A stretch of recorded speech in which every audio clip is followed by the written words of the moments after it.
બોલો સદગુરુ દેવ કી જય।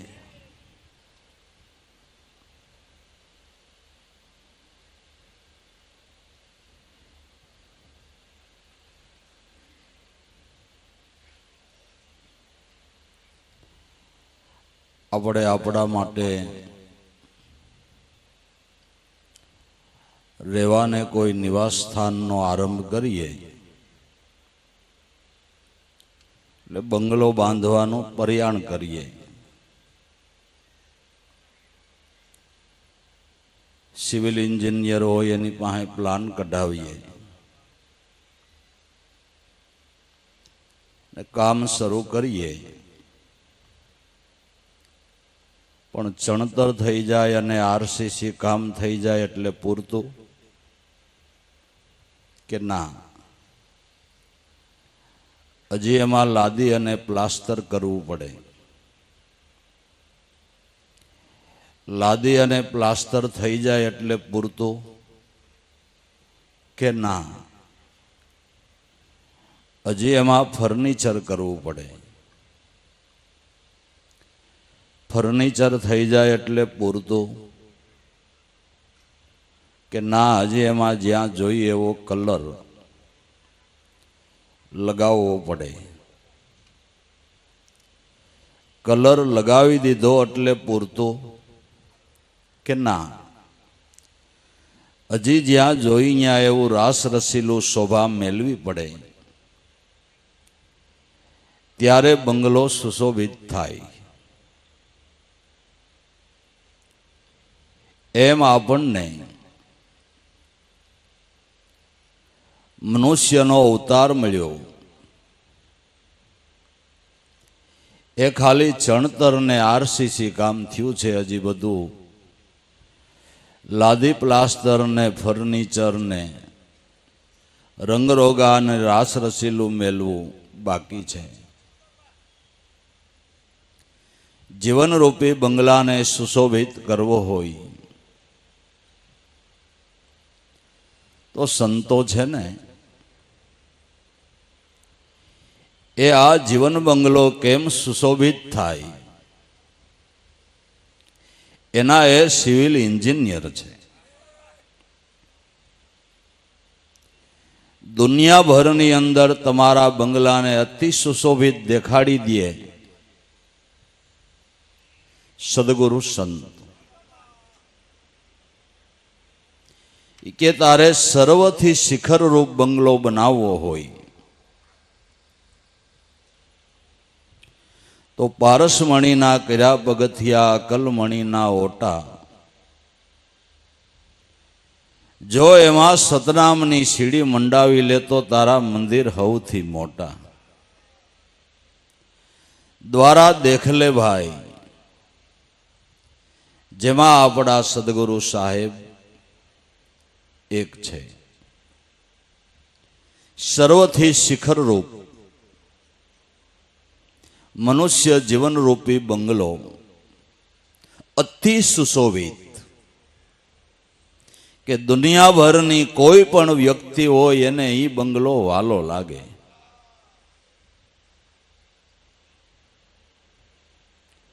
નકર ભાઈ ફોરેનરોને નરસિંહ મહેતા મીરા રે શું લાગે વાગે હે?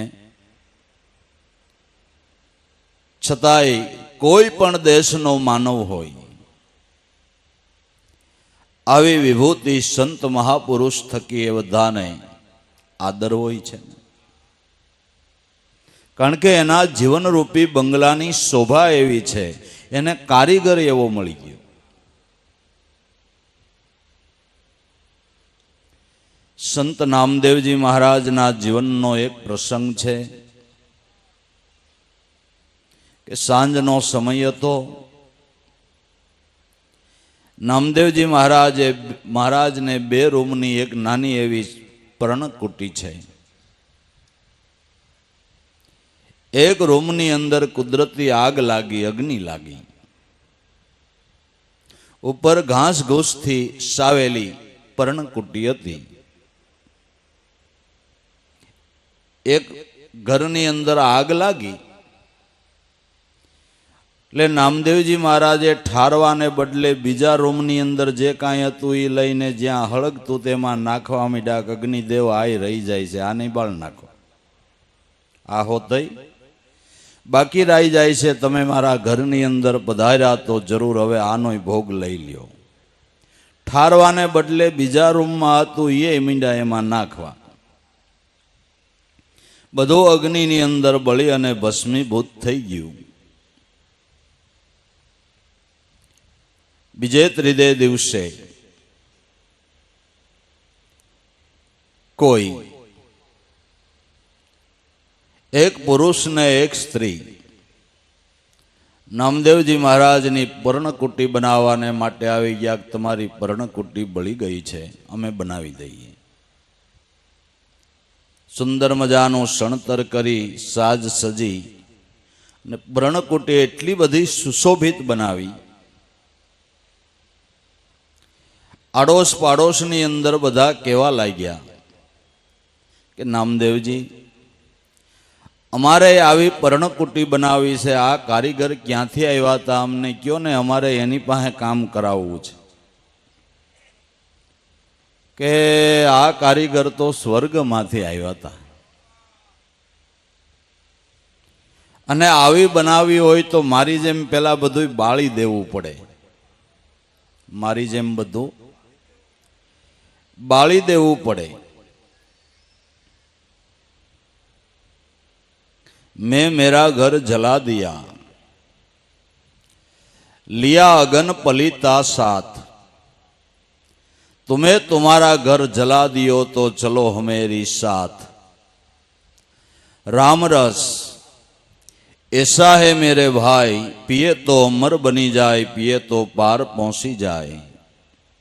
राम रस ऐसा है मेरे भाई. આનો આધ્યાત્મિક અર્થ એ થાય કે આપણે જીવનરૂપી પર્ણકુટીને, જીવનરૂપી બંગલાને સુંદર બનાવવો હોય તો પેલા માલિકોર જે અવિદ્યાનો માલ ભર્યો છે ને, અવિદ્યાનો ખીચો ખીસ, એને કોઈ સદગુરુ સંતના ચરણે જઈને બ્રહ્મઅગ્નિને પ્રાપ્ત કરીને એની અંદર પેલા બાળી નાખવો પડે. અવિદ્યાને અને વિદ્યાને કોઈ દે આયરે ભળે નહીં ભાઈ. ગુણ અવગુણ સાથે ન શોભે. જો આપણે આપણા જીવનને સુશોભિત કરવા ઈચ્છતા હોઈએ તો પેલા જે અવિદ્યાના માલ ખજાના આ ઘરની અંદર ભર્યા છે એને બાળી દેવા છે, એનો ત્યાગ કરી દેવો છે. તો એ અવિદ્યાના માલ ખજાના જે ઘડીએ ને ઘડીએ આપણા જીવનની અંદર અનેક પ્રકારના અવરોધો ઊભા કરે છે, અનેક પ્રકારના અવરોધો ઊભા કરે. કારણ કે અવિદ્યાની અંદર કોઈ દી સુગંધ હોતી નથી, અવિદ્યાની અંદર હંમેશા દુર્ગંધ હોય છે. દુર્ગંધ લેવાની તમને મજા આવે, સુગંધ લેવાની મજા આવે. કોઈ સારું બોલશે તો એ તમને ગમશે, પણ નબળું બોલશે તો એ નહીં ગમે. સારો વ્યવહાર કરનાર હશે એ તમને ગમશે, અનીતિનો વ્યવહાર કરનારો હશે એ તમને નહીં ગમે. અવિદ્યા દુર્ગંધવાળી છે અને વિદ્યા સુગંધવાળી છે. વિદ્યાવાન મહાપુરુષ, બ્રહ્મ વિદ્યાના દાતા મહાપુરુષ, એ એક ભક્તિભાવનું ખેલેલું સુંદર મજાનું પુષ્પ છે. એ પુષ્પની સુગંધ લેવાને માટે હજારો કિલોમીટરના પંથ કરીને પ્રેમી ભમરાઓ આવી જાય છે. શું લેવા આવ્યા ભાઈ? કે મહાપુરુષના જીવનની સુગંધ લેવાને માટે આવ્યા, ને એ સુગંધને પ્રાપ્ત કરીને બે ઘડી આપને જેમ સારું પુષ્પ સૂંઘીએ તો ખુશી થાય, એમ સમજણની સુગંધ લેતા આપણા જીવનની અંદર સંતોષ થાય છે, સંતોષ થાય છે. તો સત્સંગમાં આપણે શા માટે જઈએ છીએ? કે આપણા જીવનને સુશોભિત કરવાને માટે, અવિદ્યાનો ત્યાગ કરવાને માટે. સત્સંગ કરવો એટલે અવિદ્યાનો ત્યાગ કરીને સત્ય સ્વરૂપનો સંગ કરવો. આ સત્સંગનો સાર રહેલો છે. કોઈ એકાદો વિષય લઈને આપણે બેસી જઈએ, કદાચ મહિના માસ સુધી એની વાતો કરવી હોય તો થાય, એવું નથી થાય. પણ વાતો કર્યેથી અને સાંભળેથી પૂરતું નથી. પૂરતું તો જીવનમાં ઉતારવાથી છે. અમારે બંગલામાં આવી ટાઇલ્સ નાખવી છે ને આવી લાદી નાખવી છે ને આવો કલર કરવો છે ને આવું ફર્નિચર કરવું છે ને આવો અમારે એમાં રાસ રસીલું મેળવું છે ને આની તમે વાતું જ કર્યા કરો તો બંગલામાં કાંઈ થશે? પણ સલાહકારને પૂછીને પસંદગી કરીને એક પછી એક વસ્તુ લેવા માંડો ને કામ કરવા માંડો એટલે બંગલો તૈયાર થઈ જાય. એમ નકરા વાતના વિષયમાં નથી પડવું. આપણે આપણા જીવનને સુશોભિત બનાવવું છે. ધીમે ધીમે ધીમે અવિદ્યાનો ત્યાગ કરવો છે અને સત્ય વસ્તુને ગ્રહણ કરવી છે. તો સત્સંગનો એ સાર છે કે સત્સંગમાં જઈને અવિદ્યાને દૂર કરવી. મહાપુરુષનો સત્સંગ, જે આપણે આપણી અવિદ્યાને પણ જાણી શકતા નથી, આપણી ભૂલને આપણે જાણી ન શકતા હોય, પણ કુદરતી મહાપુરુષના સત્સંગની અંદર આપણી ભૂલ આપને બતાઈ જતી હોય છે. જેમ આપણા શરીરની અંદર થયેલું એક દર્દ દુખે એટલી ખબર પડે, શેનું દર્દ છે એ ખબર નથી. જ્યારે ડોક્ટરની પાસે જઈએ, ડોક્ટર એના નિદાન કરી રિપોર્ટ કરીને એમ કે ભાઈ આ તને પેટમાં વાયુનું નથી દુખતું, પેટમાં તને કેન્સરની ગાંઠ છે.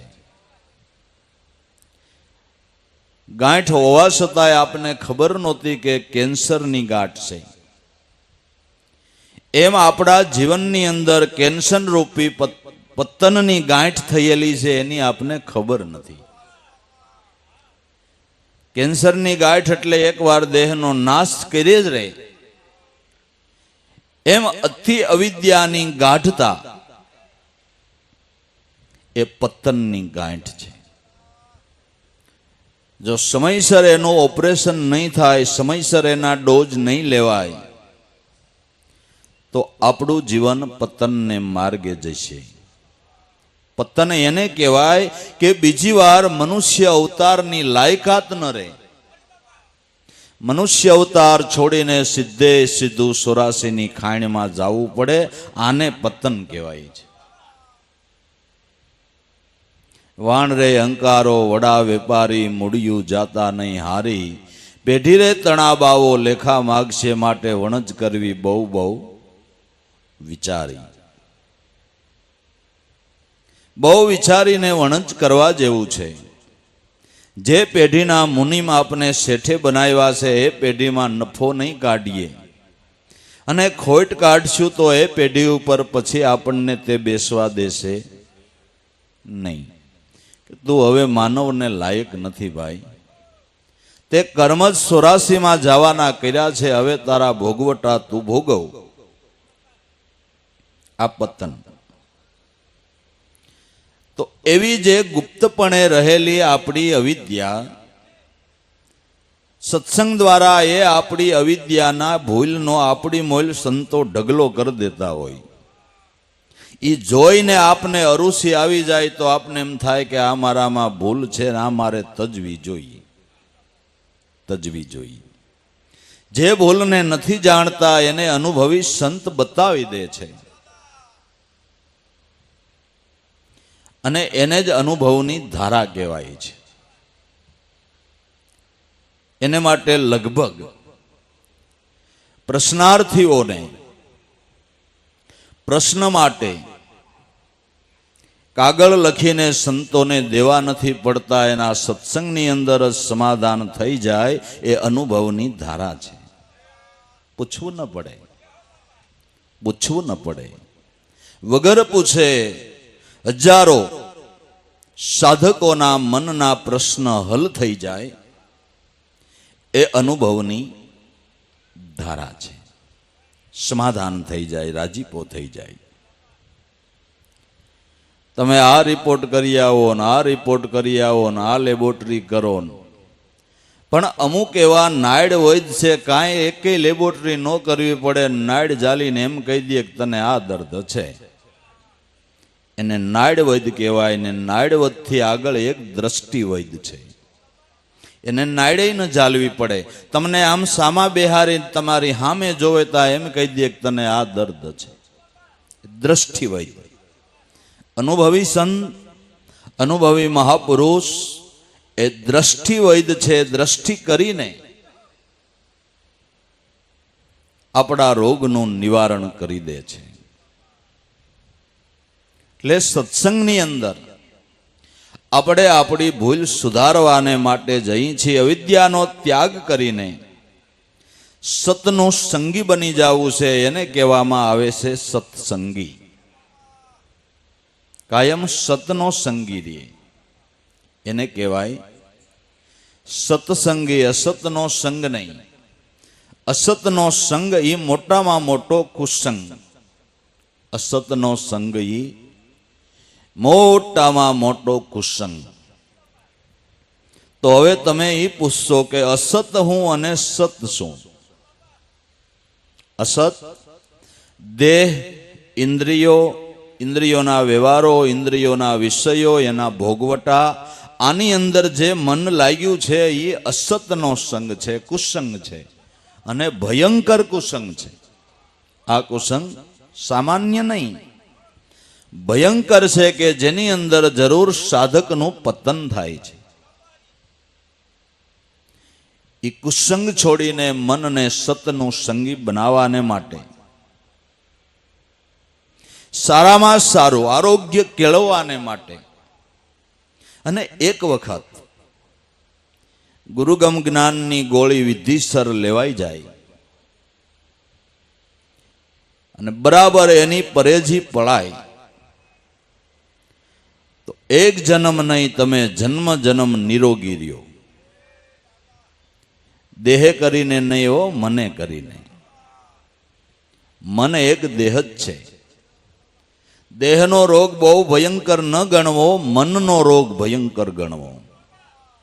મનનો રોગ અતિ ભયંકર છે. જીવ જ્યાં જાય ત્યાં દુખી કરે, જ્યાં જાય ત્યાં દુખી કરે, જ્યાં જાય ત્યાં દુખી કરે એવો મનનો ભયંકર રોગ છે. પણ એક જન્મ કુશળ વૈદ મહાપુરુષ સદગુરુરા સંતની પાસેથી ગુરુગમ જ્ઞાનની ગોળી લઈ લીધી ને એની પરેજી જો બરાબર પળાઈ ગઈ તો જળમૂળમાંથી દેહાધ્યાસની ગ્રંથિનો રોગ મટી ગયો. પછી બીજો કોઈ રોગ લાગવા પણ નહીં. એને માટે સત્સંગમાં જાય. સત્સંગ કોઈ મનોરંજન કાર્ય નથી. મનોરંજન કરવાને માટે સત્સંગની અંદર ન જવું. મનોરંજનના ઘણા સાધનો જગતની અંદર છે. સત્સંગ એ મનોરંજન નથી. મનને અખંડ આનંદમાં રાખવાનું સાધન સત્સંગ છે. મનોરંજન કેટલી વાર ટકે? હાલો, કેટલી વાર ટકે? તમે સારા ગાયકોને બોલાવો કે એક ગાયકની ફી કદાચ 5 લાખ રૂપિયા હોય, 3 કલાક ગાઈ દે, એવો સુંદર ગાયક હોય. તો 5 લાખ રૂપિયા આપો ને તમને 3 કલાક 4 કલાક સુંદર મજાના ગીતો કે ભજનો કે કવાલીઓ કે રાગ રાગણી કરીને સંભળાવી દે. 5 કલાક પછી શું કરવાનું? પછી 5 લાખ દીધા એની ઉપાધિ કરવાની. પછી શું કરવાનું? કે 5 લાખ દીધા એની ઉપાધિ કરવાની. મનોરંજન ઘડીકનું, ઉપાધિ જાજી. પણ સદગુરુની શાન લઈને મન જો સતના સંગમાં આવે, મન જો સતના સંગમાં આવે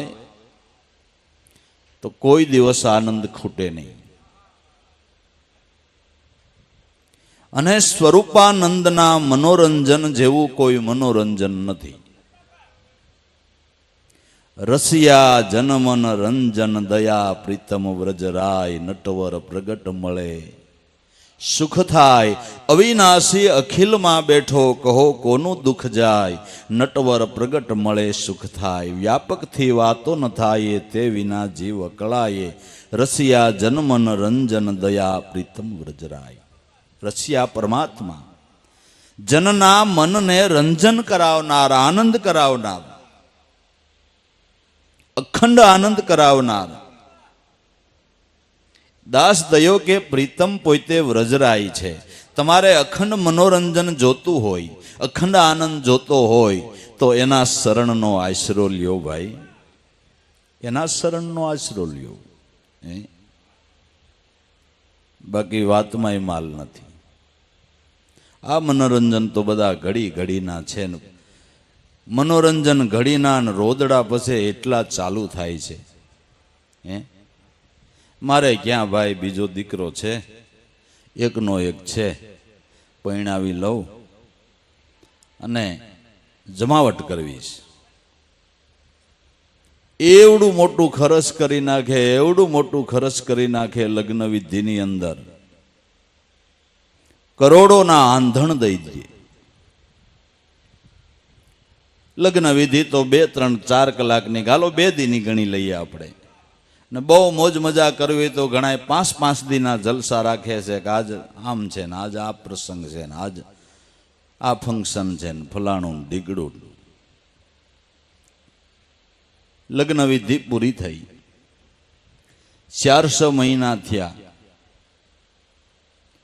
તો છોકરો એના બાપને કે બાપુજી, બાપુજી નહીં પપ્પા, હવે મારે નોખું થવું છે.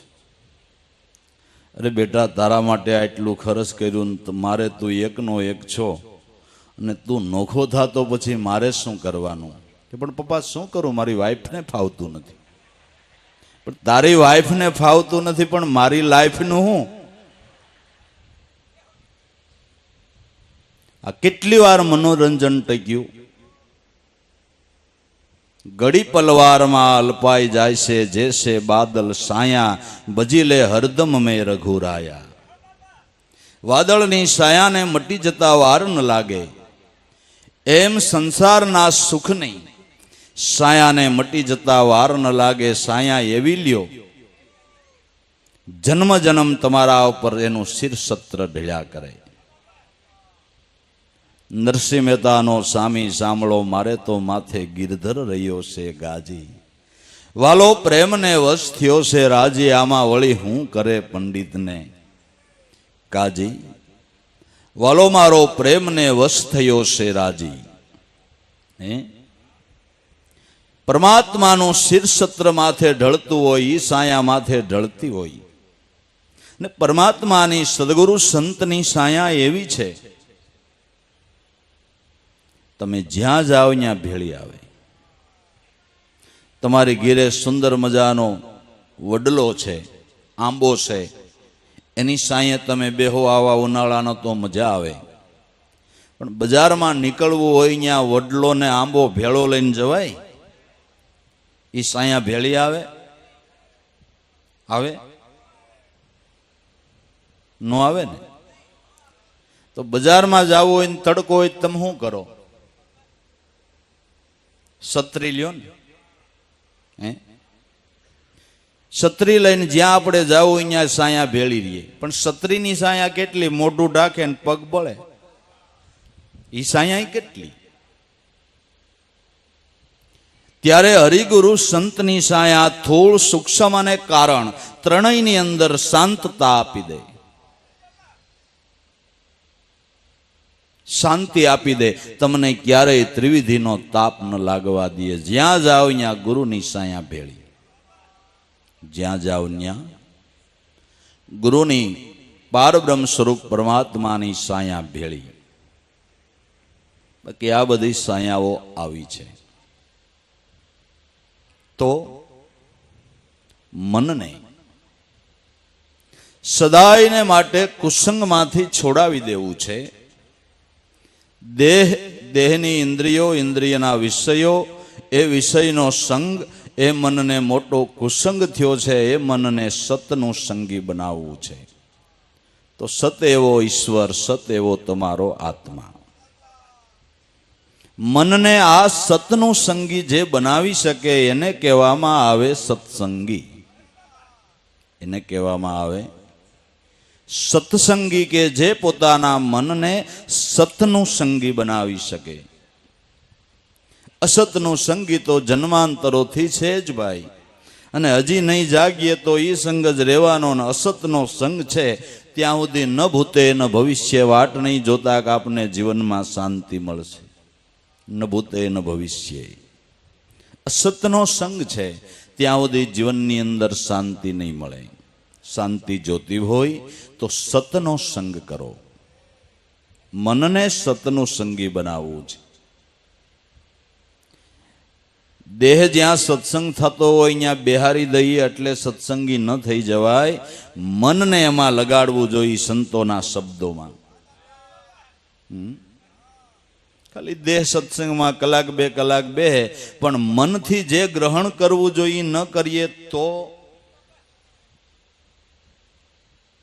કે તો મહારોગ જેના મનમાં ભૂખ્યો રહ્યો ભૈરા ભાણે, અજર અમર કેરા સુખને તો કોક કોક મરજીવા હોય ને ઈ માણે.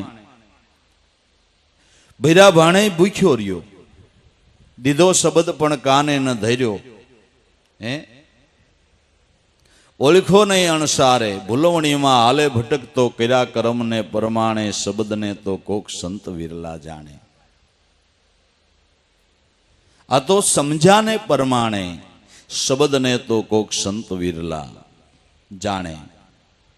દીધો શબ્દ પણ કાને ન ધર્યો, ઓળખ્યો નહીં એંધાણે.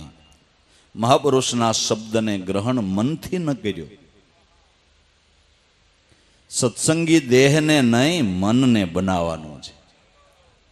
બાકી દેહ ઉપર તો તમે કદાચ સત્સંગીપણાના કે સાધુપણાના સ્વાંગને ધારણ કરી લો એટલે સત્સંગી કે સાધુપણું વસ્ત્રો એવા ધારણ કરવાથી જીવનની અંદર આવી જતું નથી. આ તો ઇન્સર્ટ માર્યું હોય ને સાધુ હોવો જોઈએ બાપુ. ઇન્સર્ટ માર્યું હોય અને સાધુ હોવો જોઈએ. બાકી ભગવામાં ઘણી ભવાઈ થઈ જાય છે. ઇન્સર્ટ માર્યું હોય અને સાધુ હોવો જોઈએ. એના વ્યવહારો એવા, એનું વર્તન એવું, એની રહેણી કરણી એવી, જેને સતનામની સાધ આવી એને કહેવામાં આવે સાધુ. જેને સતનામની સાધ આવી એને કહેવામાં આવે સાધુ. સાસો સાધુ સાધે નિત્ય, સોહમ સ્વરૂપ સુજાણ, દાસ લાભુ લક્ષને પામી, ગુરુ વસન વિશ્વાસ દ્રઢ શ્રદ્ધાળુ, ગુરુ ચરણ આધાર સાધન હાચું, ગુરુની ગમ વિનાનું જ્ઞાન બધોય કાસો. સાસો સાધુ એને કહીએ જે સોહમ પદની સાધના કરી રહ્યો છે. સોહમ પદની અંદર જેની વૃત્તિ વિરામી છે, આ સાધ જેને આવી છે એ ઇન્સર્ટ વાળો હોય તો સાધુ કેવો. લીલલબાઈએ કુંભારાણાને શાન કરતા એ જ કીધું કે કુંભારાણા ગુરુદેવની સાથે જે ગદગંગા આંગણે આવી છે, કોઈએ કેવા વેશ પહેર્યા પણ આ બધા મોટા મુનિવર છે હો કુંભારાણા. એ મુનિવર આજ તારે આંગણે પધાર્યા છે. ને જે ભજાવી હોય ભજાવી લે, ને પ્રાણ પાથરવા હોય તો અટાણે પ્રાથરી દે, આનો લાભ મારો નાથ તને ઘણો આપશે. આજ ગદગંગા તારે આંગણે આવી ગઈ. હે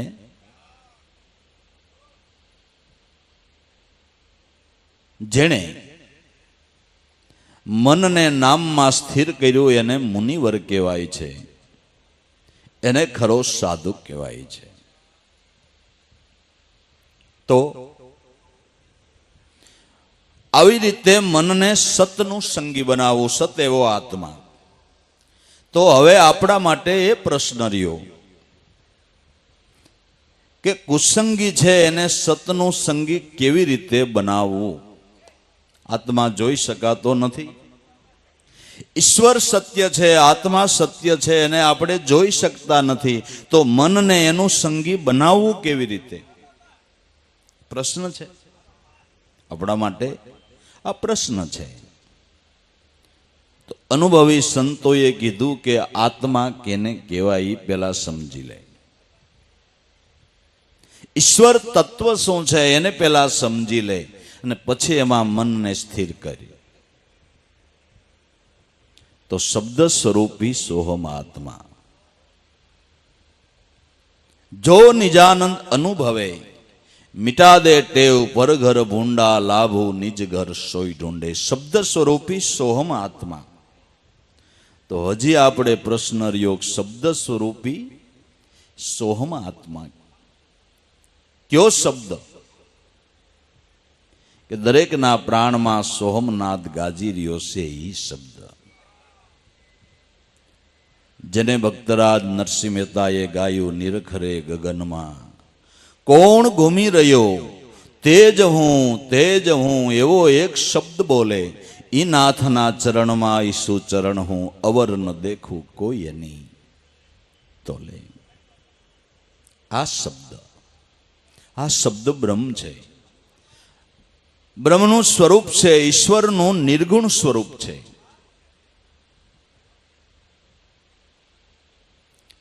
અને મન નિર્ગુણ જ છે ને. મન નિર્ગુણ અને આ શબ્દ નિર્ગુણ. નિર્ગુણે નિર્ગુણ નો શાંતો થઈ જાય, નિર્ગુણે નિર્ગુણ નો શાંતો થઈ જાય. તો મનને પ્રાણમાં ઉઠતા શબ્દની અંદર રોકવું છે. આવી રીતે સતનું સંગી બનવું છે. આ સમજણ લેવાને માટે સત્સંગની અંદર જઈ રહ્યા છે. બાકી દાખલા દ્રષ્ટાંતો ને હસવાનું ને એવું બધું સાંભળીને આવતા રહીશું તો કંઈ પૂરતું નથી ભાઈ, કંઈ પૂરતું નથી. એવું નહીં. મનોરંજન માટે સત્સંગમાં નથી જતા એટલી વાતને તો ખાસ કરીને યાદ રાખવી. પણ અત્યારે થોડો વાય એવો વાઈ ગયો છે કે લોકો ધર્મની અંદર મનોરંજન કરવામાં જ રાસી રહ્યા છે. કળજુગ કોડો, આ રંગે બહુ રૂડો, આમાં કેતા નો આવે પાર, આમાં જપ તપ કશું ન કરીએ, એક નામ આધાર કૃષ્ણ કહીએ. તો આવો સત્સંગ કેરો સાર, જે સત્સંગી બન્યો છે એ જાણે. સત્સંગનો સાર જે ખરો સત્સંગી બન્યો છે એ જાણે છે. કારણ કે સતનો સંગ કરતા એને જીવનમાં આનંદ થયો છે, એની લિજ્જત આવી છે, એની ખુમારી ચડી છે. એટલે એને ખબર છે કે સત્સંગ શું કહેવાય. સત્સંગ કેરો સાર સત્સંગી જાણે, જેને લાગ્યો રંગ અભંગ તે મહાપદ માણે. અભંગ રંગ લાગ્યો એ મહાપદને માણે છે. ભક્તિનો અભંગ રંગ છે. જીવનરૂપી બંગલા ઉપર ભક્તિનો રંગ લગાડવો છે. સદગુણોનું ફર્નિચર કરવું છે અને એમાં અનુભવનું રાસ રસીલું મેળવું છે. પછી જોઈ લ્યો બંગલાની મજા, જોઈ લ્યો બંગલાની શોભા, જોઈ લ્યો. પછી સંતોના દેહ ભલે ને કાળા કધોણા હતા પણ છતાં એના સામે બધાને જોવું પડે. બાકી રૂપાળી માયું તો ઘણી જગતમાં આટા મારે છે. અષ્ટાવક્રને અંગમાં 8 વાંક હતા તોય જનકને એના ચરણમાં રાજા હોવા છતાંય શીશ નમાવવું પડ્યું કે મહારાજ માફ કરજો, મારી ભૂલ થઈ ગઈ. મેં તમારા દેહના રંગ ઢંગ જોઈને જરા હાસી કરી છે, આપનો દોષિત થયો છું, મને માફ કરજો મહારાજ, હું આપને ઓળખી શક્યો નથી. જ્યારે અષ્ટાવક્રના જીવનના અનુભવનું ફર્નિચર જોયું ને એનું રાસ રસીલું જોયું તો જનકને એમ થયું કે વાહ ભાઈ વાહ, મારા બંગલામાં જ પ્લાસ્ટર બાકી છે, મારા બંગલામાં તો પ્લાસ્ટર બાકી છે. આ 8 વાંક વાળો પણ ધન્યવાદ છે, 8 વાંક વાળો પણ આને ધન્યવાદ છે કેવું પડે. તે એ વાત છે ભાઈ, એ વાત છે. વેશ્યા છે એ 16 શણગાર સજ કરીને બજારમાં નીકળે તેને કોઈ પગે ન લાગે, પણ પતિવ્રતા નારી હાંધેલો હાડલો પહેરીને નીકળે ને તો એને લોકો નમસ્કાર કરે. પતિવ્રતા પતિને ભજે અનાયાસે અવરને તજે, જેના વસ્ત્રો સાંધ્યા જેમ તેમ તો એની બરોબર ઓલી વેશ્યા કરશે કેમ. પતિવ્રતા હાસુ વધે, અને હાસુ વધે એ કોને નો હદે. સાસુ છે લીમડાનું પાન,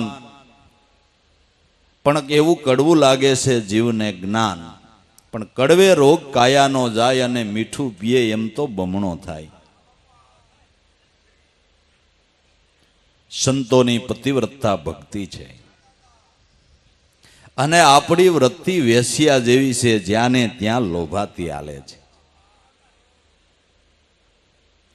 આપણે કદાચ ગમે એવા 16 શણગાર સજ કરીને નીકળી તો આપને કોઈ હાથ ન જોડે.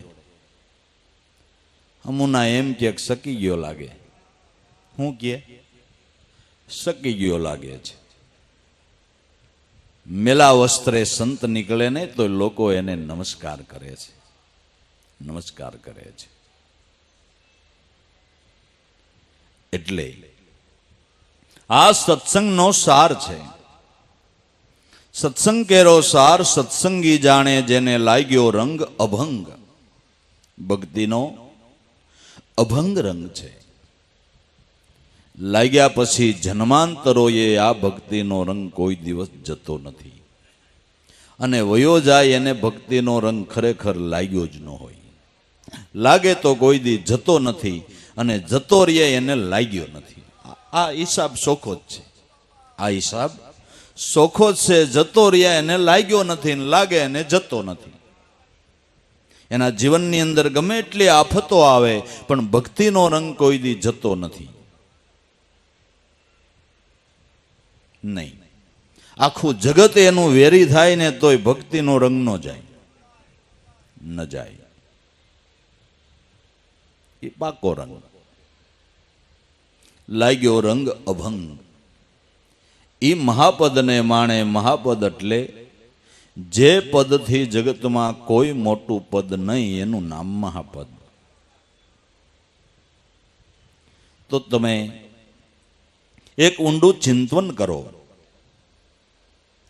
એવું વિચારો કે જગતમાં બધાયથી મોટું કોણ હશે. તો આ પ્રશ્ન તો છોકરાને પૂછો ને તો એ કહી દે. કહી દે કે ન કહી દે કે બેટા જગતમાં બધાયથી મોટું કોણ હશે, તો એ શબ્દને કહી દે ભગવાન. બીજું ભગવાનથી મોટું કોણ? ખરેખર આ હાસું બ્રહ્મ જ્ઞાન છે. લ્યો આ સમજણ હોય તો ઈશ્વરથી મોટું કોઈ નથી. આ સમજણ જેના હૃદયે ઠેરાણી, તો ઈશ્વર પદ આત્મપદ, એથી મોટું પદ કોઈ નથી. સંતો આ પદને પામ્યા છે ને, એ પદ ઉપર બેઠા છે ને, એટલે એના શરણમાં ગમે એવાને શીશ નમાવવું પડે છે. કોઈ કવિએ ગાયું, જેણે ગાયું હોય એણે, કે જનની જણતો ભક્ત જણજે, ન જણજે દાતા કે સૂર. એક ભક્તને આ જનની જણતો ભક્ત જણજે,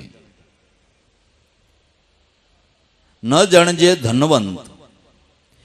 એક ગુણવંતને આંગણે હજારો ખડા ધનવંત, એવો ગુણવંત એવો મહાપુરુષ હોય એના ચરણમાં મોટા મોટા સમરબંધીઓને પણ શીશ નમાવવું પડે છે, નમાવવું પડે. મહાપદને પામ્યા છે, મોટા પદને પામ્યા છે. એ મહાપદને માણે. સત્સંગ કેરો સાર સત્સંગી જાણે, જેને લાગ્યો રંગ અભંગ મહાપદ માણે, તજી સર્વે મનનો દોષ. જે કાંઈ મનની અંદર દોષ હતો એ ધીમે ધીમે સત્સંગ કરીને બધા દોષને દૂર કરી નાખ્યો. કારણ કે સત્સંગમાં બધી વિવેક દ્રષ્ટિની વાતો તો આવતી જ હોય. એ જાણીને આપણે આપણી અવિદ્યાને ઓળખીને એને દૂર કરી નાખવાની થાય છે. પણ સાંભળવાને ખાતર સાંભળતા હોય એ દૂર નથી કરતા. પણ શબ્દ સાંભળતા જેના હૃદયમાં આમ ઝણઝણાટી ઉપડી જાય કે ઓહો, હજી મારામાં આ ભૂલ પડી છે. પણ સાંભળતા જેને સોટ લાગે ને, સત્સંગમાં કહેવામાં આવ્યું કે હંમેશા સત્સંગી નિર્વ્યસની અને નિર્દોષ હોવો જોઈએ. આટલું કહેવામાં આવે. આ શબ્દો ઉપર જેને અરુચિ આવી જાય તરત જ પોતાના જીવનની અંદર નાના મોટા વ્યસનોના દોષ હોય એને તરત જ દૂર કરી દે છે. તડફડાટ ઉપડી જાય છે. શબ્દની ઠોકર લાગતા જેને તડફડાટ ઉપડે એ ઈયળ મટી અને ભમરી થાય છે ને.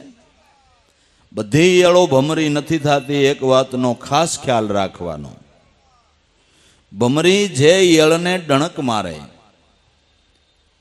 આર મારે, મારતાની સાથે જે ભમરીને ઈયળને તડફડાટ ઉપડી જાય એને જ પેલી ભમરી ઉપાડે છે અને દરમાં પૂરે છે. અને એને ભમરીનું સમરણ થઈ જાય છે.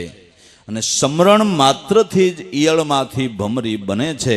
સમરણ માત્રથી જ માનવમાંથી દેવ બને છે.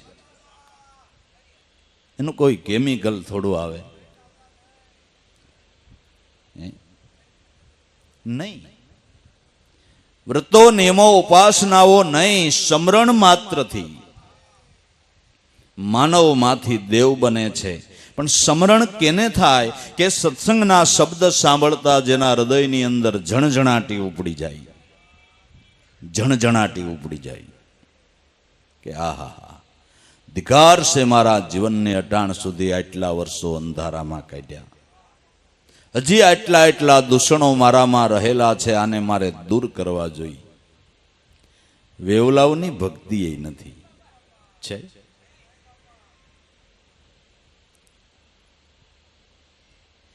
એક ભાઈ બીજા સત્સંગીની આરે ઘણા સમય સુધી સત્સંગમાં ગયો.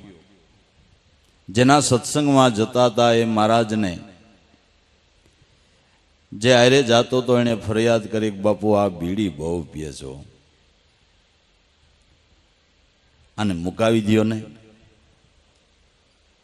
મહારાજ કે જો ભાઈ મારે તને દીક્ષા આપવી છે અને આજથી પાણી લે, સંકલ્પ કરીને મૂક કે હવે પછી બીડી ક્યારેય નહીં પીવું. બાપુ મારે બંધાણ 2 બંડલનું છે, નો જાય. તો એમ કરો, હવે 2 બંડલ નહીં પીવું પણ મને 2 બીડી પીવાની છૂટ આપો. કે 2 રડી જાહે ને ભાઈ? કે હા બાપુ રડી જાહે. તો 2 બીડી પીવાનો સંકલ્પ કરાયો અને બીજી વધારે ન પીવીને મહારાજે દીક્ષા આપી. થોડાક દી કેડે ઓટલે બેઠો બેઠો બીડી પીએ. પણ આણે શું કરેલું કે બીડી ઓલા પાનથી વાળે ને, પોતાની આરે એક પાનની આરે બીજું પાન લગાવ્યું ને, ત્રીજું લગાવ્યું ને, ચોથું લગાવ્યું ને, 5મું લગાવ્યું ને, બીડીનો આવડો બીડો કર્યો. કેવડો? મારો હાથ ઊંચો થયો ને એવડો. આવડો બીડો કરીને ઓટલે બેઠો બેઠો પીએ. ઓલો જેણે સંકલ્પ કરાયો તો મહારાજની પાસે એ નીકળ્યો કે આ શું આ બીડો? કે શું કરું, મારે 2 બંડલનું બંધાણ, મહારાજ પાસે સંકલ્પ થઈ ગયો, વધારે ન પીવાય. પછી મેં આ હુનર કર્યો, પાન લગાવીને બીડીનો બીડો કર્યો. ઓલો કે ઓહો, મહાવીર બુદ્ધને કેવળ જ્ઞાન થયું એના કરતાંય તને ઊંચું જ્ઞાન થયું, એના કરતાંય તને ઊંચું જ્ઞાન થયું. તું તો ભાઈ મહાન જ્ઞાની નીકળ્યો. આ બધાય વેવલા કહેવાય. શું કહેવાય? આ વેવલા કહેવાય. મનનો ગુરુ મનને બનાવીને પોતાની ભૂલને સુધારી લે. શબ્દની ઠોકર લાગતા જેના હૃદયની અંદર તડફડાટ ઉપડી જાય છે, ઈ બાપા માનવમાંથી દેવ બને છે, મોક્ષપદનો અધિકારી ઈવડો ઈ બને છે. અન્ય નહીં, અન્ય નહીં. તજી સર્વે મનનો દોષ, મનનો દોષ સદંતર ટાળી દે. એને ભાગવતની અંદર પેલા પ્રકારનો વૈષ્ણવ અને મહાપુરુષોએ એને પેલા નંબરનો સત્સંગી કહ્યો છે. સર્વ મનનો દોષ ટાળી દે એ પેલા નંબરનો વૈષ્ણવ છે, પેલા નંબરનો સત્સંગી છે, પેલા નંબરનો. તો આવું સમજવાને માટે સદગુરુ સંતના ચરણે ઝાંકે, સેવામાં બહુ હોશ. આપ બડાઈ અળગી કરીને મનથી બને નિર્દોષ, તે મતનો તાણે. સદગુરુ સંતને ચરણે જાકે, સેવામાં બહુ હોશ. જો આપણા મનના દુર્ગુણોને દૂર કરવા હોય તો પેલું સાધન શાસ્ત્રોના મતથી, સંતોના મતથી, ઋષિ મુનિઓના મતથી પેલું સાધન એ કહેવામાં આવ્યું છે કે મહાપુરુષની સેવા, સંતની સેવા. પ્રથમ ભક્તિ સંતની સેવા, સંતનો સંગ એટલો બધો હિતકર છે. નારદે પોતાના જીવનની કથા ગાતા એમ કહ્યું છે કે મારી માં સંન્યાસીઓની સેવા કરતી હતી, સંન્યાસીનું હેઠું જૂઠું ખાતી હતી, એના આશ્રમની અંદર કામકાજ કરતી હતી, સંન્યાસીનો સત્સંગ સાંભળતી હતી. એક દાસી હતી મારી માં, પણ એના હિસાબે ઈ સંગનો લાભ નારદ કે મને થઈ ગયો. હું દાસીનો પુત્ર હોવા છતાંય ભગવાનનું મન થઈને રહ્યો ને પેલા નંબરનો દાસ થયો. ભાઈ પેલા નંબરનો દાસ થયો. જુઓ, સંત સમાગમનો આટલો લાભ છે, આટલો લાભ છે. એની માએ સંગ કર્યો. નાનો બાળક હતો ને રમતો હતો ને ફરતો હતો ને સંન્યાસીઓની વાતો સાંભળતો હતો. એ લાભ આને થઈ ગયો. એવું પણ કહેવામાં આવે છે ગર્ભમાં હતો નારદ અને એની માતાએ સાંભળ્યું. ઈ નારદને કામ આવ્યું. ગર્ભમાં એટલે આપણે જ્યાં સુધી અજ્ઞાન અવસ્થામાં જઈને ત્યાં સુધી ગર્ભમાં જ છીએ. પ્રહલાદને અને નારદને ગર્ભ જ્ઞાન થયું એમ કહેવામાં આવે છે. પણ જેને થાય એને ગર્ભ જ્ઞાન જ થાય છે. અજ્ઞાન અવસ્થા છે ત્યાં સુધી ગર્ભ જ્ઞાન છે. એટલે અજ્ઞાને કરીને હજી બહુ જાણતા નથી, કાંઈ સમજતા નથી, સત્સંગ શું કહેવાય એ ખબર નથી. છતાંય પ્રીત કરીને સત્સંગમાં જઈને એટલે જ્ઞાન થાય. સત્સંગ વિશે કાંઈ જાણતા નથી, સદગુરુ શું કહેવાય એ જાણતા નથી, સત્સંગ શા માટે કરવો એ જાણતા નથી. છતાંય કોઈના હથવારે સથવારે સથવારે સંત સમાગમમાં જાય તોય લાભ થાય, તોય લાભ થાય. એટલે સંત સમાગમનો, સંત સેવાનો આવો લાભ છે. એટલે સદગુરુ સંતના ચરણે જાકે, સેવામાં બહુ હોશ. સેવાની પ્રીતિ કરવી.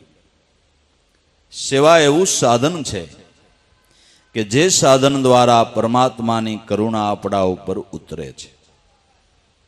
પરમાત્મા એવું નહીં માનતા કે આવગા લોકો વસાવીને ક્યાંક આકાશની ઉપર જ બેઠા હોય. પરમાત્મા દરેક જીવના હૃદયની અંદર ચૈતન બ્રહ્મ રૂપે રહેલા છે. એટલે કોઈ પણની સેવા કરો એ પરમાત્માની સેવા છે ને એનાથી પરમાત્માનો રાજીપો તમારા ઉપર થાય. પણ હું વ્યક્તિની સેવા નથી કરતો, એમાં જે ચૈતન શક્તિ બ્રહ્મ બિરાજે છે એની સેવા હું કરું છું. આવો ભાવ હોવો જોઈએ, વ્યક્તિ નહીં. ચૈતન શક્તિ એમાં રહેલી છે એની હું સેવા કરું છું, બ્રહ્મની સેવા કરું છું. ગાંધીજીએ દરિદ્રને દરિદ્ર જાણીને નહીં, દરિદ્ર નારાયણ જાણીને સેવા કરી, એટલે એને મહાત્માનું બિરુદ છે, એટલે એને મહાત્માનું બિરુદ છે. દરિદ્ર નહીં, દરિદ્ર નારાયણ ભગવાનનું સ્વરૂપ છે, ભગવાનનું સ્વરૂપ છે. અને આ પાઠ ગાંધીજીને એની માતાએ ભણાવ્યો હતો. ગાંધીજી લેખન કાર્ય કરતા હતા અને એક અતિથિ આવીને ભિક્ષાનદેહી કરીને ઉભો રહ્યો. એમની માતાએ એક સાલ્યું ભરીને દાણા આપ્યા, એટલે ગાંધીજી ખીજાણા કે માં તગડા જેવો છે, કામ કરી શકે એવો છે, આપણે આપીએ એટલે એનું મન આળસુ થઈ જાય, કામ કરે એવાને માગવાનું જ ન હોય, આવાને તમારા જેવા જ બગાડે છે, આવાને નહીં આપવાનું. કોક શરીરે કરીને દુબળો હોય, એકદમ ભિખારી હોય એને આપવાનું, આને નહીં આપવાનું. માએ કીધું કે બેટા એ તારી સમજાય, મને એટલી ખબર છે કે દરેકના ઘટની અંદર મારો નાથ બિરાજે છે. મેં તગડા જેવો દરિદ્ર જાણીને નથી દીધું, મેં ભગવાન જાણીને દીધું છે, ઈશ્વર જાણીને દીધું છે. સેવા કરવી તો આવા ભાવથી કરવી, શુદ્ધ હૃદયના ભાવથી કરવી.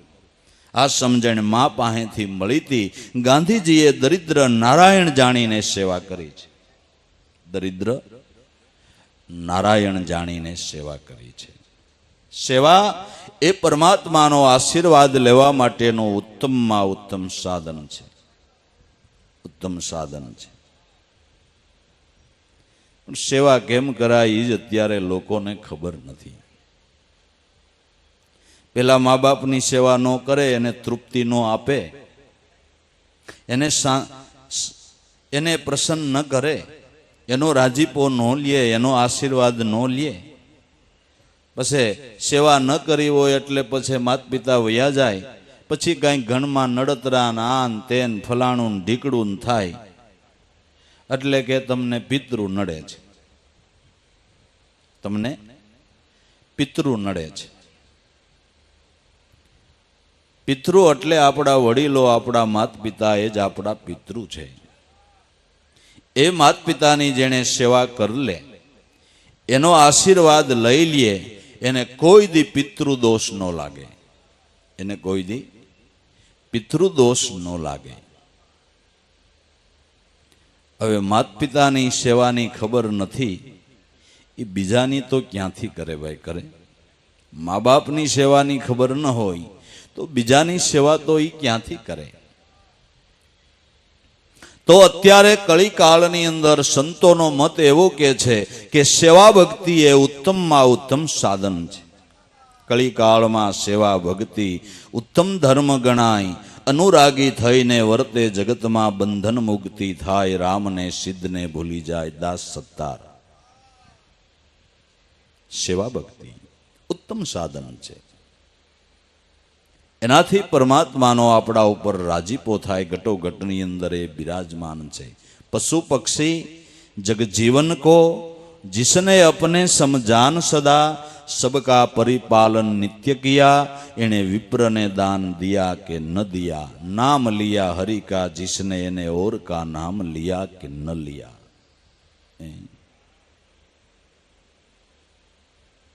गुरु संतना चरणे जाके सेवा में बहु होश.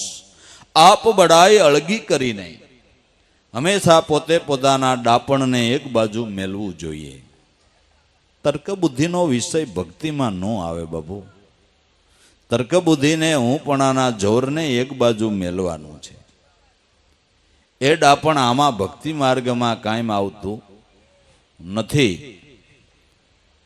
ભક્તિ કરવી હોય તો ગંગા સતીએ પાનબાઈને કીધું કે નિર્મળ થઈને આવી જાઓ મેદાનમાં, જાણી લ્યો જીવની જાત, સજાતિ અને વિજાતિની જુગતી જણાવું તો તમારા બીબા ઉપર પાડી દઉં બીજી ભાઈ, જો બંગલો બનાવી દઉં, જવો બંગલો બનાવી દઉં, પણ નિર્મળ થઈને આવવું પડે.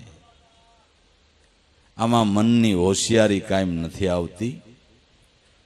સંતોના વસનમાં શ્રદ્ધા બેહે, વિશ્વાસ બેહે મનથી તો જીવન સુશોભિત થશે, નકર નહીં થાય ભાઈ, નકર નહીં થાય. એમાં તર્ક તમે વાપરા કરો તો આપણા ડાપણે અમૃતને ઉકાળીને પી એટલે અમૃતનું તત્વ એ બળી જાય, એટલે જેટલું ગણ કરવું જોઈએ ને એ ન કરે. એમ કેટલાય સંતોના શબ્દરૂપી અમૃતને બુદ્ધિના અગ્નિથી ઉકાળીને પીવાના પ્રયાસો કરે, ગણ ક્યાંથી કરે?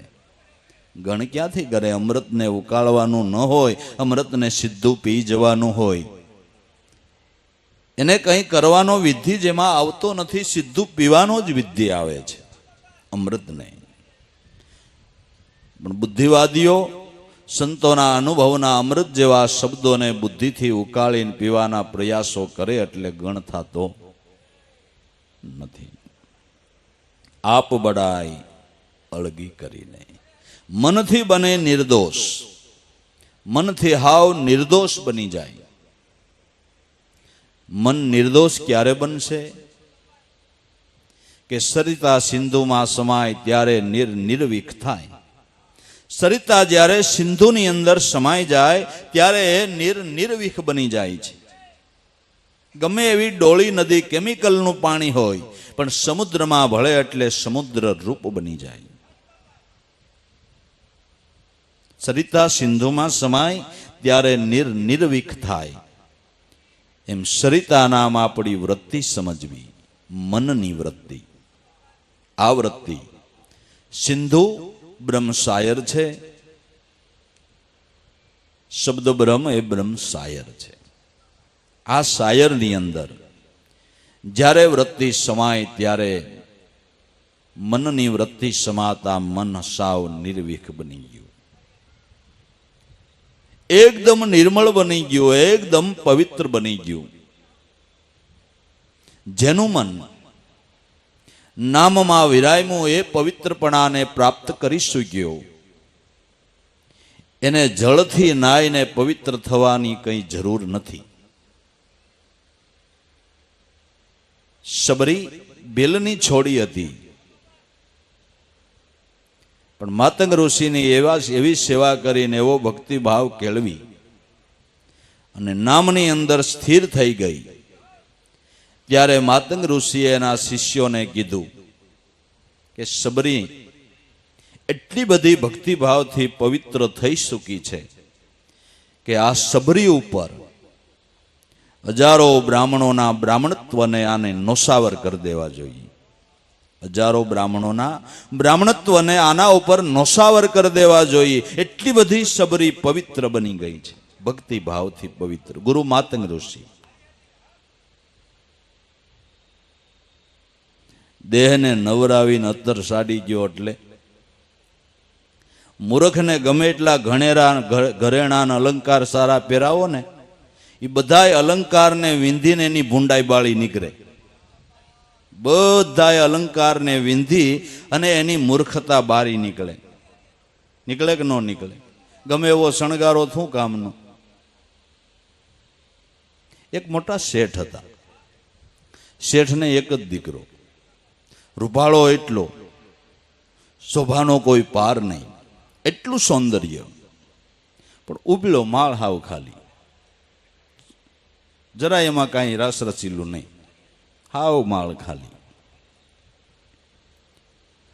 એ ઉંમર લાયક થયો એટલે સારી સારી દીકરીઓ જોવા આવે, જોતા જ એમ થાય કે વાહ છે હો, પણ જરાક મુલાકાત લે ને બે વાત કરે એટલે પાણી શું નહીં ગડગડિયું દઈને જાય.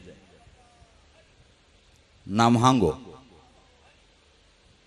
હાંગાને કોઈ સંબંધ થાય નહીં, જરાક દીકરી મુલાકાત કરે ને બે વાત કરે સમજી જાય કે આનો ઉપલો માળ ખાલી છે. એનો બાપો કે જો હાંગા હવે તું રહીશ કુંવારો, મૌન વ્રત લઈ લે, એક શબ્દ મને પૂછ્યા વગર બોલવો નહીં, નકર તું રહી વાંઢો. ભલે બાપા નહીં બોલવું. મૌન વ્રત લેવાયું. એમાં એક કોલેજ કરેલી દીકરી જોવા આવી કે બાપુજી તમારે અહીંયા મૂર્તિઓ છે કે આ મેળી ઉપર બેઠો, ખુરશીમાં બેઠેલો હો ભાઈ, આમ હાંગો એટલો સુંદર. દીકરીએ જોતા એમ થયું કે જાણે યોગ્ય પાત્ર તો લાગે છે, પણ બાપુજી મારે એની હારે કાંઈ મુલાકાત થાય, બે વાત થાય. કે વાત કરવામાં મને કાંઈ વાંધો નથી, થઈ શકે, પણ હવે કુદરતી એણે મૌન વ્રત લીધું છે અને અમને કોઈને કીધું નથી કેટલા ટાઈમે મૌન વ્રત મેલે, એટલે ન્યા જાયશો તોય ભલે એ કાંઈ બોલશે તો નહીં, આમનામ હાટું કબૂલ હોય તો કાંઈ વાંધો નથી. દીકરીને એમ થયું કે આવા ગુણિયલ શેઠ, આટલો સુંદર છોકરો ને એની હારે આપણે ઓલી વાત કરીને શું બીજું, અને આવું સુંદર ઘર છે, સારું ઘર છે, સંસ્કારી છે. ભલે બાપુજી મને કબૂલ છે. કબૂલ એટલે મારે ટૂંકા ટાઈમમાં લગ્ન કરવાના છે, કે તમે કયો એમ થઈ જાય. એ વાત કબૂલ થઈ, સાનલો થયો. તાત્કાલિક ભાઈ લગ્નની તારીખ લેવારી, કારણ કે ખોટો હીરો હતો, ખાયણનો નહોતો, પ્લાસ્ટિકનો હતો, ખોટો હીરો હતો.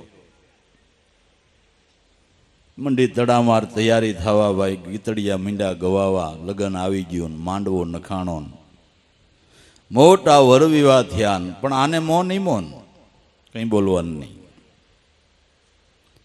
ભાઈ શેઠના દીકરાની જાન ને જૂનો જમાનો ગાડે જાન જાય.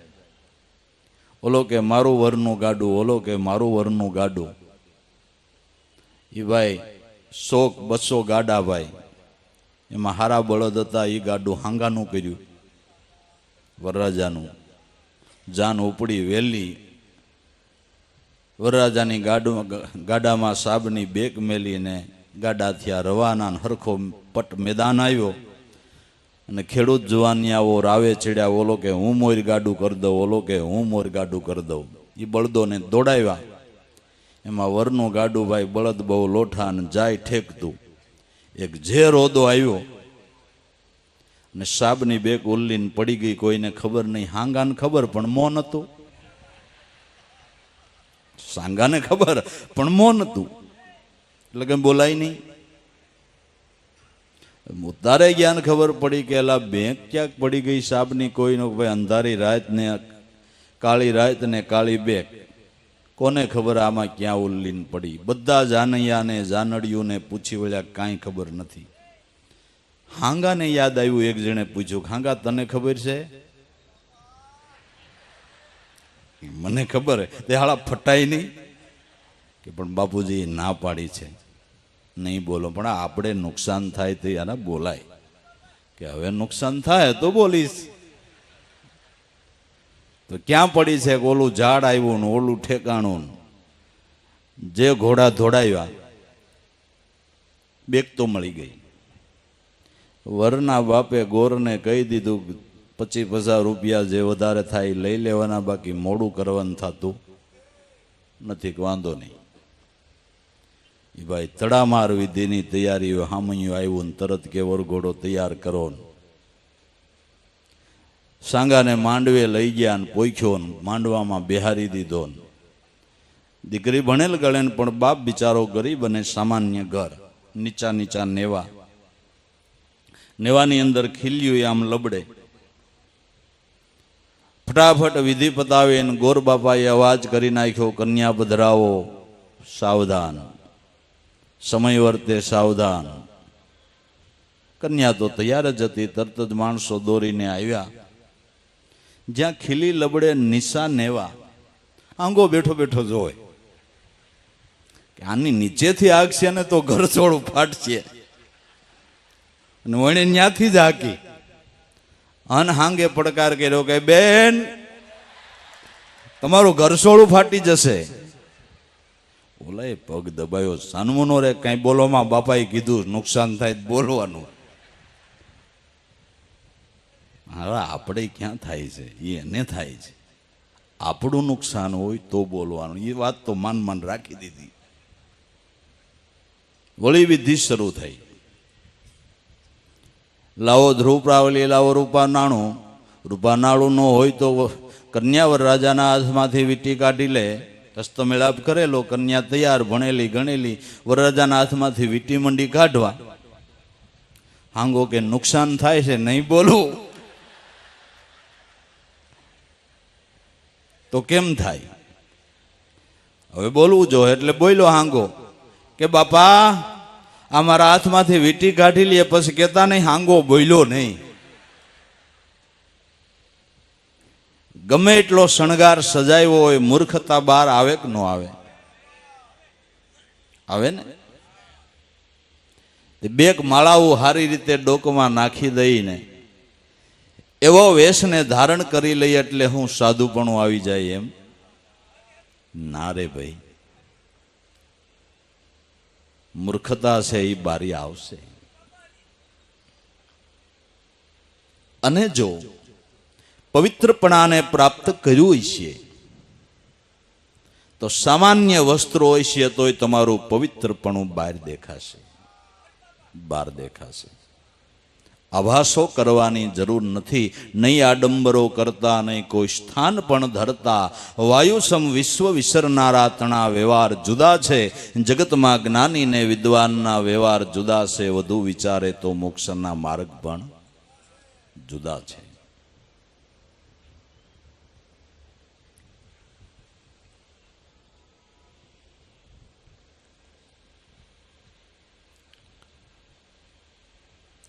તો સબરી ભીલ જ્ઞાતિની હતી, પણ સેવા થકી એટલી પવિત્ર બની, એટલી પવિત્ર બની. એના ગુરુ માતંગ ઋષિએ શિષ્યોને એવું કીધું કે હજારો બ્રાહ્મણો કરતાંય સબરી અતિ પવિત્ર છે. આ બધા સંતોના મત પીડ્યાઓ. તો હવે તો કાંઈક ખ્યાલ કરીએ કે પવિત્રપણું કેને કહેવાય. નકરા નાવા ધોવામાં રહી અને બીજાને અશુદ્ધ માનવાના, આપણે શુદ્ધ છીએ, બીજા અપવિત્ર ને આપણે પવિત્ર છીએ, એ તમને મોટું અજ્ઞાનનું અપવિત્રપણું લાગુ પડ્યું ભાઈ, લાગુ પડ્યું. બીજાને મોટા માનવાના આપણે નાનું થવું. દાસના દાસ થઈને રહીએ, શાંતિ પમાડે એને સંત કહીએ. ગુરુ સંતના ચરણે જાકે સેવામાં બહુ હોશ. આપ બડાય અળગી કરીને મનથી બને નિર્દોષ. ઈ કોઈ દી મત નો તાણે. મનથી નિર્દોષ બની ગયો એને કોઈ મત તાણાવાણી ક્યારેય રહેતી નથી. બાકી ધર્મ ભક્તિની અંદર પણ લોકો મત તાણાવાણી સિવાય બીજું કંઈ કરતા નથી. અમારો ધર્મ ને તમારો ધર્મ ને, અમારા ભગવાનને તમારા ભગવાનને, અમારો સિદ્ધાંત ને તમારો સિદ્ધાંત ને. એલા ભાઈ, વિશ્વ આખાનો, અખિલ બ્રહ્માંડનો એક જ સ્વામી કરતા કુદરત છે. એના નામ ને રૂપ અનેક છે, તત્વ એક છે. આવું સમજીને વાદ મટાડો ને, સિદ્ધાંત ઉપર આવો ને, ભજન કેમ કરવું એ શીખો ને. બાકી અમારા ભગવાન ને તમારા ભગવાન એટલે શું? તમે કાંઈ ઇજારો રાખ્યો છે ઈશ્વરનો? ઈશ્વર શું તમારા એકનો છે? જીવ પ્રાણી માત્રનો છે, એકનો નથી. સર્વનો સૈયારો છે ભાઈ. પછી આ તો બળજબરીથી એક બાપને 2-5 દીકરા હોય ને એક ધરાર વધારે ભાગ લઈ લે એના જેવું છે. એમ ધરારી કરીને એમ કે આ બસ અમારો, એવું નથી. બધાયનો છે, બધાયનો છે. આ તો બધી અણસમજણો છે. ઈશ્વર એક હોય પછી એનો વાદ હું હાલો કયો? શું વાદ છે? તમને જે નામને જે રૂપ વાલું લાગતું હોય એને કેમ ભજાય અને એ તત્વ ક્યાં રહેલું છે એ સમજવાનું છે, એ સમજવાનું છે. એ નહીં સમજીએ ત્યાં સુધી આપણા ભટકારનો, વાદ વિવાદનો અંત નહીં આવે, નહીં આવે. મનથી બને નિર્દોષ. તો જેનું મન સત એવા આત્માનો પારબ્રહ્મ સ્વરૂપનું સંગી બની ગયું, એ મનને મત તાણાવાણ મટી ગઈ. કારણ કે રૂપ ઓળખાઈ ગયું ને. શું થયું? રૂપ ઓળખાઈ ગયું એટલે એને કોઈ પ્રકારની મત તાણાવાણ મનની અંદર કાંઈ રહી નહીં. પછી એને મત મતાંતર તાણવા પાણું ક્યાં છે? અધૂરા ઘડા છે ને એ ઝલકાય, પૂરો ભરેલો ન ઝલકાય. બરાબર. મનથી બને નિર્દોષ મત નો તાણે, સર્વ સુખ ગુરુ ચરણમાં એવું સમજીને રહે સંતોષ. આઠે પોરે રટણામાં સમરણમાં બાહોશ એ ભટકાર મટાડે. સર્વ સુખ ગુરુ ચરણમાં, મહાપુરુષ સંતના શરણ સેવતા સર્વથી અધિક સુખ આત્મપદનું છે, એ એનું શરણ સેવતા મળે છે. વૈભવનું સુખ તો ગમે એવડું કહેવાય ને ભાઈ, પણ એ ક્ષણ કહેવાય છે. લીલલવાએ ગાયું ખાડારે ખાબોશિયાની ડેટકી શું જાણે સમુદરિયાની લહેર. ખાડાની ડેટકીને સમુદ્ર શું કહેવાય એની કલ્પના હોય. પછી ખાડો ગમે એવડો મોટો હોય, પણ ખાડો ઈ ખાડો, સરોવર ઈ સરોવર, અને સમુદ્ર ઈ સમુદ્ર. આત્મપદ ઈશ્વરનું સુખ શાયર જેવું છે, પણ છતાંય તમે ઉકાઈ ડેમને કદાચ શાયરની આરે સરખાવો, હાલે ન ચાલે. એમ કદાચ કોકને મોટા સુખ મળ્યા, કોકને નાના ખાડાનું સુખ, કોકને મોટા ખાડાનું સુખ. રાવણ જેવાને મોટા સરોવરનું સુખ હતું, ડેટકો મોટો ને સરોવર મોટું થોડુંક હતું, કાંઈ ડેમ જેવડું. પણ સરોવર ભરાય ક્યાંથી, આલો ઈ ગયો. સમુદ્રમાંથી વાદળા પાણી લે અને વરસે ત્યારે ભરાય, નકર ગમે એવડું મોટું ડેમ બંધાવીને બેઠા હો, પણ પાણી નદીમાં ન આવે તો, વાદળી ન વરસે તો શું કરવાનું? હે, તે ઘણાય મોટા ડેમ બાંધીને બેહી ગયા, મારી વાદળી વરહી નહીં. કરોડોના જોખમ કરી નાખ્યા, કરોડોના. જટ સાવકાર થઈ જાવ, આ મોટા ડેમ બાંધ્યા, પણ હારી વાદળી વરસી નહીં, ઉત્તરે આવ્યું નહીં. હે, કોરા નોરિયા, નાના કોરા નોરિયા હતા, એ બાંધવામાં ગયા હતા ને, એ બાંધવામાં ગયા. આ બધા ખાડા ખાબોશિયાના સુખ છે ભાઈ. બ્રહ્મશાયરની લિજ્જત કો કંઈક બીજી છે. એ અનુભવ કંઈક જુદો છે, એ આનંદ કંઈક જુદો છે. સંતો એ આનંદના, એ સુખના ભાગીદાર બનાવવાને માટે મથણા મથે છે કે કોઈ જીવ આ વાત સાંભળીને જો આ સુખનો અધિકારી થાય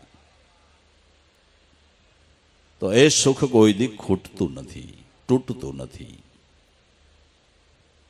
સર્વ સુખ ગુરુ ચરણમાં, સમજીને રહે સંતોષ. આવું સમજીને જે સંતોષ બાંધીને રહે છે. આઠે પોરી રટણામાં, સમરણમાં બાહોશ.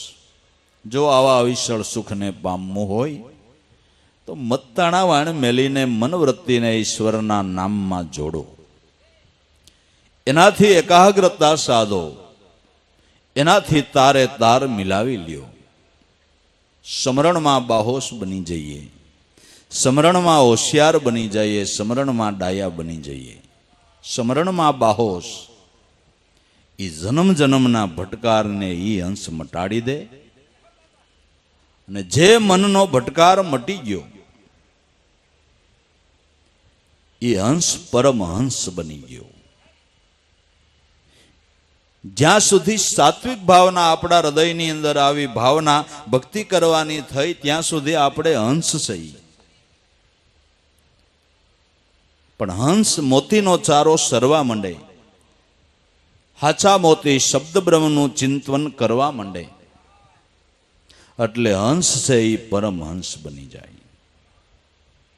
મોતીનો સારો ચરીને પરમહંસ બનાય છે, ઘઉં બાજરા ચરીને પરમહંસ બનાતું નથી. હંસ બન્યા વિના મોતી ચરી શકાતા નથી.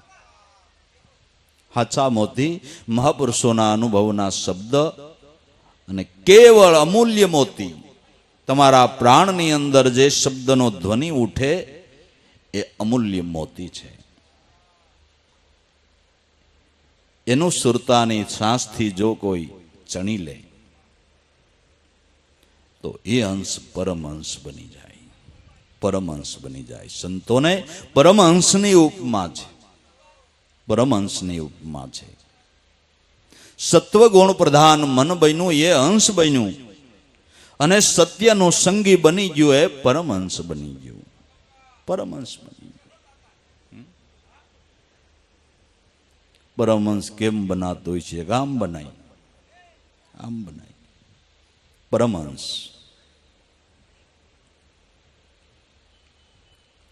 આઠે પોરી રટણામાં એક બે મોતી ચણે પરમહંસ નથી બનાતો. આઠે પોરી ચારો સરે ને તઈ બનાય છો.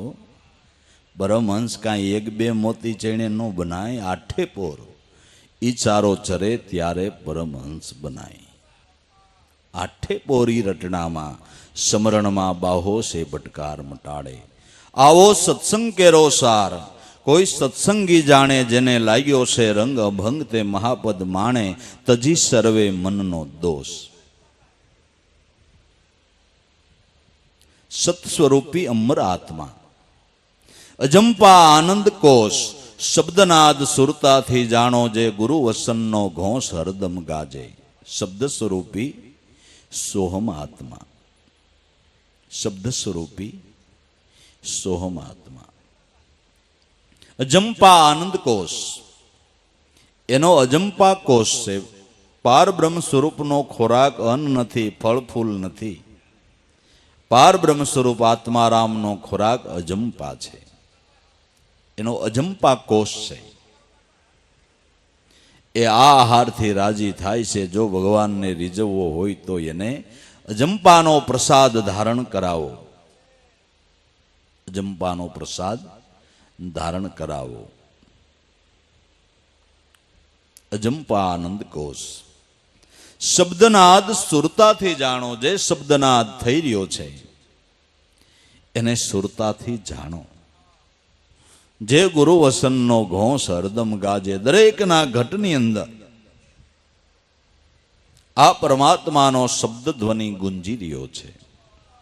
સુરતાથી એને જાણવો છે, એને સમજવો છે. એ સ્વરૂપની અંદર તદાકાર થઈ જવું છે. બાકી અટાણે જુવાળ જાગ્યો છે. અંતરદ્રષ્ટિ કરો, સમાધિ ચડાવો, ધ્યાન કરો, સમાધિ કરો. ક્યાં કરવું, ક્યાં લક્ષ્ય ઉપર કરવું, ક્યાં વૃત્તિ રાખવી, એ કોઈ કહેશે? કોઈ કહેશે? બાહિર વૃત્તિ મટાડીને અંતરદ્રષ્ટિ કરવી. કેમ કરવી? કે શબ્દનાદ સુરતાથી જાણો. જે ગુરુ વચનનો ઘોષ હરદમ ગાજે. જે ગુરુ વચનનો ઘોષ ગાજી રહ્યો છે, જેનો ધ્વનિ ઉઠી રહ્યો છે, એને જાણો. આ સત્સંગ કેરો સાર. સત્સંગી જાણે જેને લાગ્યો રંગ અભંગ તે મહાપદ માણે તજી સર્વે મનનો દોષ. અનાદિ સ્વરૂપ આપ સત છે. અનાદિ આપ સ્વરૂપ સત છે. સંગ કરી એનો રોજ જીવપણું મટાડીને જીવે ખરો સત્સંગી તો જ એને લાભો વખાણે. અનાદિનું તારું સ્વરૂપ જ સત છે, પણ દેહ ભાવે અસત થઈને બેઠો છો. દેહ ભાવે અસત થઈને બેઠો છો. આ સત્ય મેં અસત્ય માની અસત્ય માહી મન રાયશો. સત્ય પ્રભુ કો પીછાયના નાહી વિષય સુખ મેં રીઝવાયા. લે લાવો જીવ અભાગી અવસર બહોત ભલા આયા. અમૂલખ નામ પ્રભુના ત્યાગી તને મીઠી હું લાગે છે માયા. સત તારું સ્વરૂપ છે. એને ભૂલીને દેહને પોતાનું રૂપ માન્યું એ અસત્યમાં મન રાખ્યું છે. આ સંગ ગમે એમ કરીને ધીમે ધીમે ધીમે છોડવો છે. દેહાધ્યાસની ગ્રંથિને તોડવી છે. પણ અન્ય સાધનોથી આ ગ્રંથિ તૂટતી નથી. આ ગ્રંથિને તોડવી હોય તો ફક્ત 3 સાધન જ ખાલી યાદ રાખો: સેવા, સત્સંગ અને સ્મરણ. આ 3 સાધન વગર દેહાધ્યાસની ગ્રંથિ નહીં તૂટે, નહીં તૂટે અને નહીં તૂટે. 3 સાધન યાદ રાખીએ. 3 સાધન બસ છે. 3 સાધન બસ છે. બીજું કોઈ સાધન ગોતવાની જરૂર નથી. ખોટા મથણા મથવાની જરૂર નથી. ખોટા પરિશ્રમો વેઠવાની જરૂર નથી. આ 3 સાધન બરાબર કરી લઈએ બસ. અનાદિ આપ સ્વરૂપ સત છે. સંગ કરે એનો રોજ. જીવપણું મટાડીને જીવે ખરો સત્સંગી, તો જ એને લાભો વખાણે. જે જીવપણું મટાડીને જીવે છે એ ખરો સત્સંગી છે. એ હરિનો લાલ છે. એ પરમ ભક્ત છે, જેણે જીવદશાને સદંતર ટાળી દીધી છે. શિવ સ્વરૂપ ગુરુપદ આગે, શિવ સ્વરૂપ સોહમ પદ આગે, ગુરુ ચરણમાં લીન. દાસ લાભો અરસ પરસ એકી, પછી નથી રહી કોઈ ભાવના ભિન્ન. સાધુ સમરણ યું કર સિદ્ધ, જાકે મીટે સકલ ભવ ભીડ. સાધુ સમરણ યું કર સિદ્ધ. સમરણની એવી સિદ્ધિ કહે કે જીવ દિશા સદંતર ટળી જાય ને તારું અનાદિ શિવ સ્વરૂપ આત્મ સ્વરૂપ તને ઓળખાઈ જાય. એવી સમરણની સિદ્ધિ કરી. એ સિવાય અન્ય સાધનોની અંદર ખોટા ફાફા માર્યા ને ખોટા ફાફા મારીને અમૂલ્ય જિંદગીનો સમય બગાડ્યા. આવી પળ પાછી ફરીને આવી મુશ્કેલ છે. તર્ક વિતર્કમાં જો રહી ગયો તો સમયને વહી જતા ક્યાં વાર લાગે છે. બાંધછોડમાં રહી ગયો તો સમયને વ્યતીત થઈ જતા જરાય વાર નથી લાગતી. માટે તર્કો વિતર્કો છોડીને એ મહાપુરુષોના શાસ્ત્રોના વચન માન્ય કરીને સિદ્ધાંતને બરાબર યથાર્થ રીતે સમજીને ધ્યેયબંધ બની જા, કડીબદ્ધ બની જા. ખરા માર્ગે પગલા માંડવા. જરૂર જે માર્ગે મુકામ આવશે આવશે અને આવશે. રસ્તો હાચો હોય એટલે વેલા મોડું મુકામ આવે કે ન આવે. અને હાસો છે એના પાછા પુરાવા મળતા હોય. કારણ કે એ માર્ગે બધાય સંતો હાલ્યા ગયા છે અને બધા સંતોના પુનિત પગલા એ માર્ગ ઉપર પડ્યા છે. એટલે આપને ખ્યાલ આવે ગોરખે આ માર્ગે હાલ્યા ગયા છે. મૂળદાસ, સંત પીપો, રોહિદાસ કે જે સંતોના આપને નામ આવડે છે, બધા સંતો આ માર્ગે હાલ્યા ગયા. એના પુનિત પગલા પડ્યા છે એટલે એના અનુભવના શબ્દો પડ્યા છે. ગોરખ જતીએ કીધું 5 કો માર 25 કો મનાઈ લે, ઉસકી પકડ લે સિલસોટી. કોઈ ઓહંગ વિચારી અને સોહમને સંભાળો, એટલે બુદ્ધિ વખાણું તમારી મોટી. ગોરખ જતી આ સોહમ પદને સેવીને થયા છે. જો એનો અનુભવ પીડ્યો છે. પક્કી ધડીકા તોલ કરી લે, કાયામાં રાખી શુભમતી. મસંદરના ચેલા ગોરખ બોલ્યા, અલખને લખે ઓ ખરા જતી. ગોરખ આ માર્ગે આયલા છે. ઓહો, તુલસીદાસ ક્યાં માર્ગે આયલા છે કે એ આજ માર્ગે આયલા છે. રામાયણ વાંચવા મંડો અને ઉત્તરકાંડમાં વયા જાઓ, ત્યાં તુલસીદાસ મહારાજે લખ્યું છે, સોહમ અસ્મિ ઇતિવૃત્તિ અખંડા, દીપ શિખાસો પરમ પ્રસંડા. આત્મ અનુભવ સુખસો પ્રકાશા, તો ભવ મૂળ ભેદ ભ્રમનાશા. તુલસીદાસ કે મને મારા ગુરુ નરહરિએ આ સોહમ પદ, આ સોહમ રામની ઓળખાણ કરાવીને મારો જન્મ સફળ કરી દીધો છે. બધા સંતોના પુનિત પગલા પડ્યા છે. જલારામના ગુરુ ભોજો બાપો કહે છે કે નાભી કમળથી સુરતા સલાવે, શબ્દમાં સુરતા મિલાવે. પતળેલા મનને પાસા વાળે, તો રોમે રોમે રંગ લાવે. તખતે બેસીને દેખ તમાશા, ત્રિકુટી તાર મિલાવે. ગગન ગુફામાં જઈને ગવન કરાવે, વાં પોસે અને કાળી નો ખાવે. નેને દેખ્યા એના વેન નહીં જલા, કોક તો કઈ સમજાવે. પણ શિખરે સેડ્યાની શાન બતાવે, જેને નિગમ નેતિ કર ગાવે. સોહમ પદ સેજે પાવે. હે જલા, આવી કોઈ અરદામાં હોળી મસાવે. પણ રમનારાને રમત ભાવે. મેર કરી હોય માવે, ભોજલના સ્વામી સદા બહુ નામી, આ તો મારા સંતોના મનને ભાવે. બધા સંતો આ માર્ગે હાલ્યા ગયા, એના પુરાવા અને પુનિત પગલા પડ્યા, સાક્ષીઓ પડી છે. પછી શું શંકા ને શું કુશંકા છે ભાઈ? તર્ક મેલીએ, બુદ્ધિવાદને એક બાજુ મેલીએ અને સતધર્મની ઓળખાણ કરી શ્રદ્ધા વિશ્વાસ રાખીને નામના વિશ્વાસે લાગી જવું, નામનો નેડો બાંધી લેવો, નામથી પ્રીતિ કરી લેવી, તો જરૂર આપણો ધ્યેય જીવનનો સફળ થઈ જાય છે. જીવપણું મટાડીને જીવે, ખરો સત્સંગી તો જેને લાભો, વખાણે આવો સત્સંગનો સાર છે. આ સમજી આપણે આપણા ધ્યેયને હાંસલ કરી લેવો. સદગુરુદેવ કી જય.